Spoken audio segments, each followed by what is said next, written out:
And we're live. Kyle, are you caught up with WandaVision? Tell you what, man, I have not gone back to WandaVision after What? that decent episode.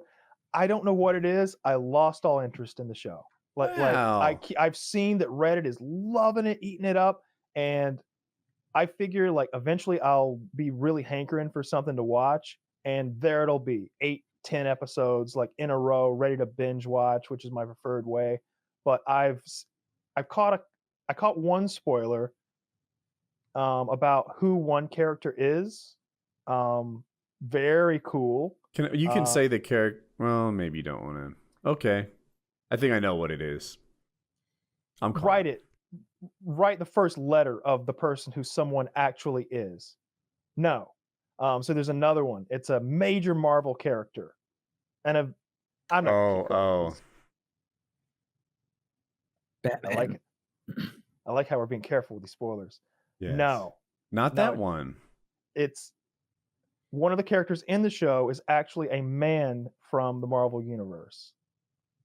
I don't know if the sex has been changed. It's irrelevant. What I'm getting at is that like I've only caught one little bitty spoiler, and it doesn't ruin anything for me. So it's there waiting on me. I believe in it. I bet it's entertaining. I'm gonna go back to it, but I just don't have any interest right now. I'm really into Snowpiercer. That's the only like debuting show that I'm eating up. Like episodes seem to be available to me on Tuesdays. I don't know when they air, but every Tuesday I'm like, oh, it's time to go again. Let's see what Sean Bean is up to, what kind of evil fuckery he's gonna be trying to do. And so that's all mostly right now. I'm just taking in a lot of poker stuff. I've been reading a lot of game theory and reading up on exploitative play, listening to like 2 different audio books like pretty continuously on poker and on game theory respectively, and watching hours and hours of poker on YouTube, and then playing poker. That's kind of my main thing right now. Someone was like, "Hey, you want to play Valheim? We're gonna get a PKA group together. Like, can you play poker in Valheim?" No, it's the game where we do. Yeah, then I don't want to do it. No. I want to play Valheim. It looks cool. I have been watching WandaVision. I'm enjoying it. I won't spoil it. But one of the things I'm excited about is I'm pretty sure there's like not even a dropped week. It goes WandaVision directly into Falcon and Winter Soldier. And I don't know this to be a fact, but they even like lead into each other like episodically, like one hands off to the next. That's smart in show. And then it goes from Falcon and Winter Soldier to Black Widow. And then it goes from Black Widow to Loki. And it just like hands off all through we're cool till like July or something in this. That's genius. Yeah, that's a really smart way to do it if that's the case. If by the end you see Netflix wasn't that slick when they tried to do Daredevil and Punisher and all that stuff. They were like, "Oh, Daredevil's a smash hit. Do we dare try Punisher?" And Punisher was okay. And it's like, now everything else, and they're all friends. And it's like, well, goddamn, set it up a little bit. Take a fucking breath. That's literally what it was. Like Daredevil, fucking amazing. Punisher, all right, this is pretty damn good. All right, now we got like 8 other guys. There's fucking Golden Cock, and there's the guy with the skin, the black guy with the the Black Hammer. And I forget his name. There's Jessica Jones. She's a whore, but women are strong and they can be whores if they want, especially when they can bend steel. And then we got Golden Hands or whatever that fucking guy was. There's like I don't even know their names, but there's like Golden Hands and Black Dynamite and fucking Gay Tornado or some shit. And now they're all fucking friends and they've called themselves the Defenders and they're hanging. And it's just like, God damn it, you didn't do a good job blending this together. Whereas this time it seems like I hope that Marvel, now that they have the Defenders under their flag now, go back to the casting choices that Netflix made with the Daredevil show. It seems like they could pick it right back up, cast the same guy as Daredevil, get Vincent D'Onofrio to play Wilson Fisk, and get Jessica from True Blood, the sexy redhead, Infinite Virgin, to jump her right back in the show. She was good, and just keep that thing going. Punisher was, god damn it, I wanted to like it so much, but like that second season of Punisher sucked to me. It was just, I was gonna say I thought the first season was okay. First season was pretty good. Yeah. It could, and I was like, oh, they really need to step it up. So next season, like, all right, we got his backstory out of the fucking way. He's not gonna be. We got all of his crying out of the way, all of his flashbacks to his dead wife out of the way. Now he can just fucking shoot people.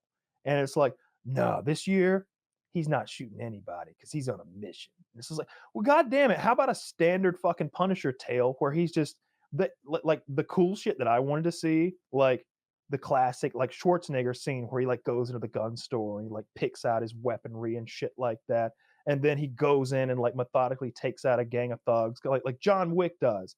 That's what's great about John Wick. It's like the weapon selection, I dig that. I like when he's fucking picking out his suit, and then all of a sudden, and we're in the fucking dance club and the purple strobes are flashing, and you just see him walking through in that fucking suit looking slick, and you know shit's about to go down. It's like, yeah, this is why I watch. And Punisher's like, yeah, we did all that off screen so we could focus on this woman who's having troubles. I don't fucking care about her. I'm watching a show called The Punisher, not the bitch the Punisher like gets tangled up with in a bar fight. I don't fucking care about her. I want to see this man murder. That's what I'm here for. I haven't watched the show, but I agree.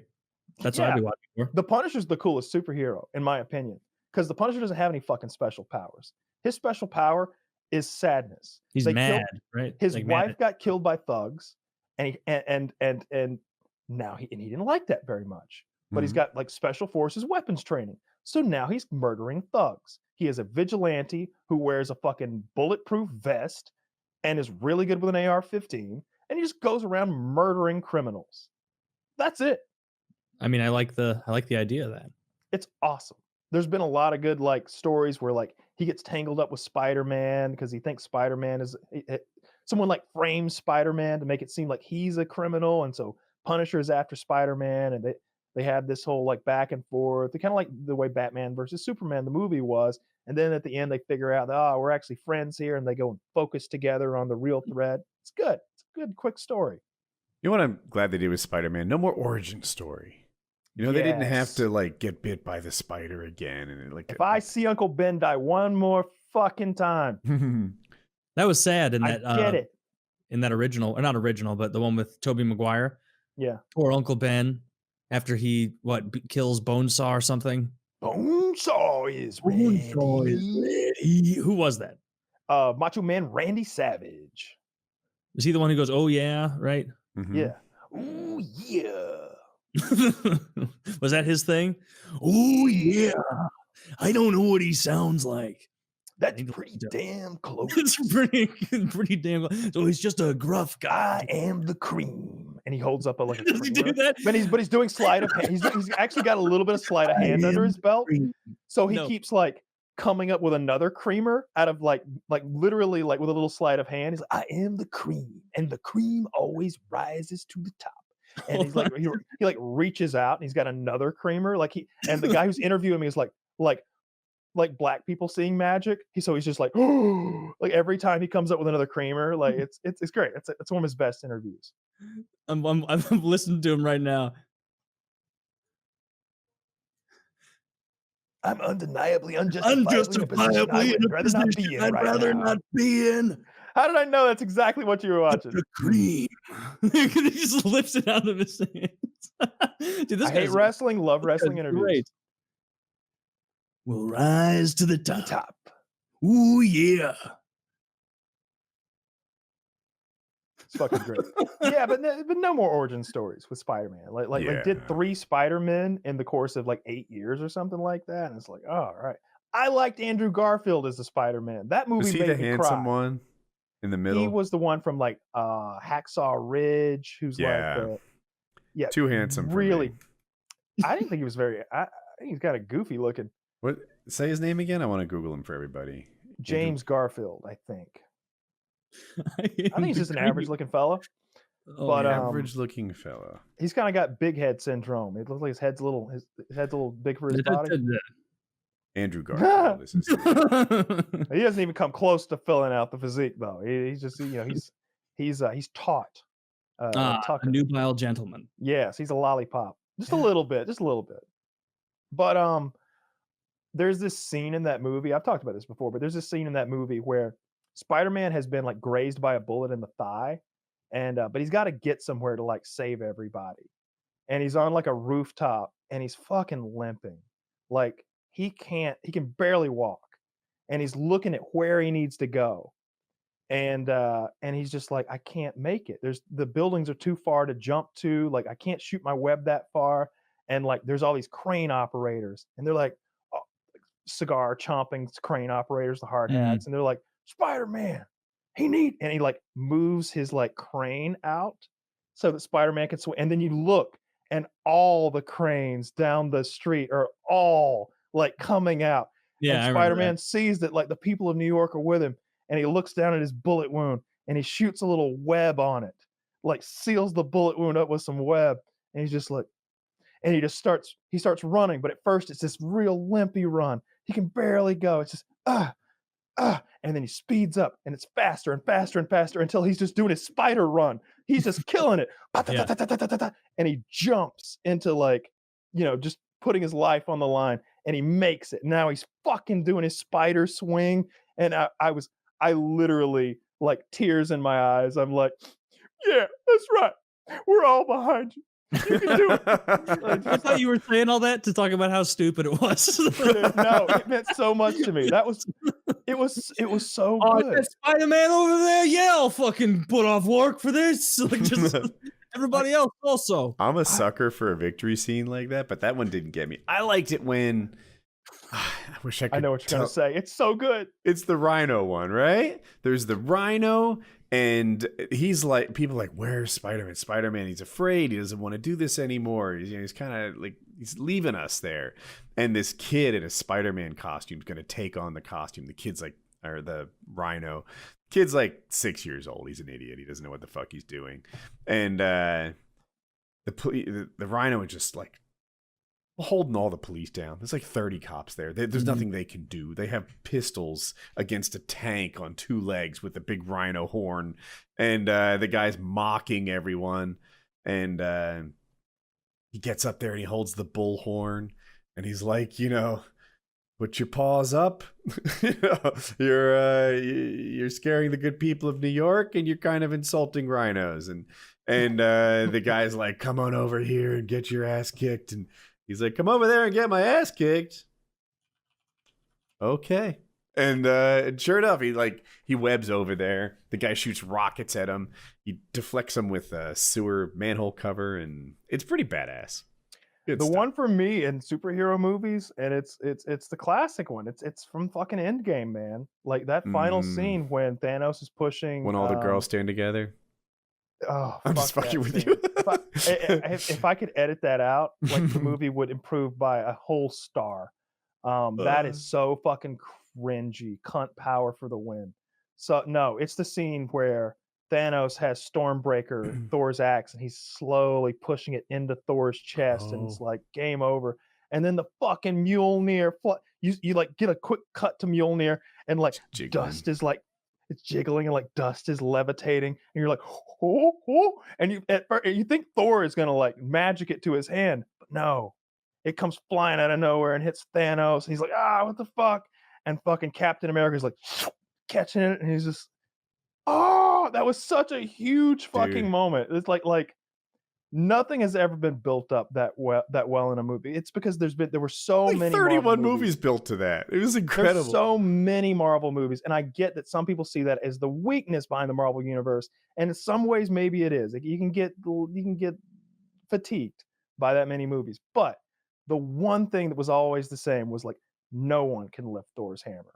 Thor's like no one can fucking lift this thing. There's only one scene where Captain America he jiggled it a little back in Age of Ultron, and even Thor was like, "Oh, wait a fucking." Vision can lift it too. And then there was that scene where Vision lifted it, but that was kind of played as a laugh almost to bring the team together. Like, oh, well, we can trust this guy. It's like, yeah, let's just move along and forget that happened. But when Captain America fucking gets it, like to fight that fight, And then they start 2v1ing him and they're flipping the weapons back and forth, and that's such a great scene. It is like very, very good. I liked shortly afterwards when so Captain America's the only guy left standing.